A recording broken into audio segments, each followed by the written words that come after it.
ஆதியாகமம் 45:18 தெளிவாய் சொல்லுகிறது, உங்கள் தகப்பனையும் உங்கள் குடும்பத்தாரையும் கூட்டிக் கொண்டு என்னிடத்தில் வாருங்கள், நான் உங்களுக்கு எகிப்து தேசத்தின் நன்மையை தருவேன், தேசத்தின் கொள்ளுமையை சாப்பிடுவீர்கள்.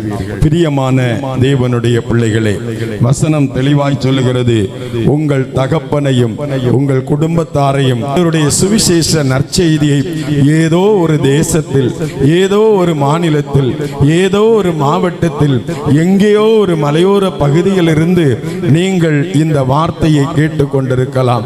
எனக்கு அருமையான தேவனுடைய பிள்ளைகளே, கர்த்தருடைய வார்த்தை வனாந்தரத்தை அதிர பண்ணினது. ஹல்லேலூயா, ஹல்லேலூயா. ஆண்டவராகிய கர்த்தருடைய வார்த்தை, கர்த்தரின் வார்த்தை வனாந்தரத்தை அதிர பண்ணினது. அது வனாந்தரம் என்றால் என்ன? வனாந்தரம் என்றால் அது ஒன்றுமில்லாத, எந்த ஒரு நன்மையும் இல்லாமல் இருக்கும், ஒரு ஆசீர்வாதம் இல்லாமல் இருக்கும். இன்றைக்கு வியாதியின் மூலமாய் ஒரு பயங்கரமான வனாந்தரம், கடன் பிரச்சனையின் மூலமாய் ஒரு பயங்கரமான ஒரு வனாந்தரம், ஏதோ ஒரு சூழ்நிலையில், நெருக்கப்பட்ட நிலைமையில் நீங்களும் நானும் இவ்விடத்தில் நின்று கொண்டிருக்கிறோம்.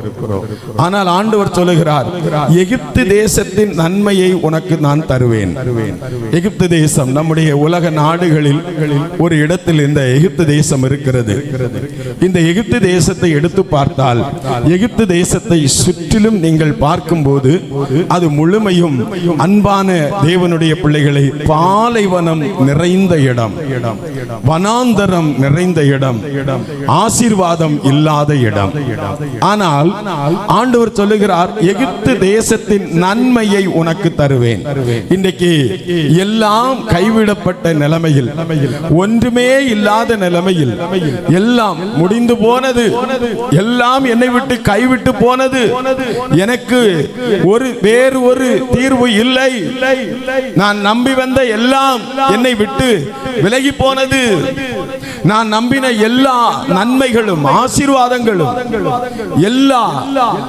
எல்லாமே என்னை விட்டு போனது. ஏதோ ஒரு மரண பயத்தில் இவ்விடத்தில் நீங்கள் வந்திருக்கலாம்.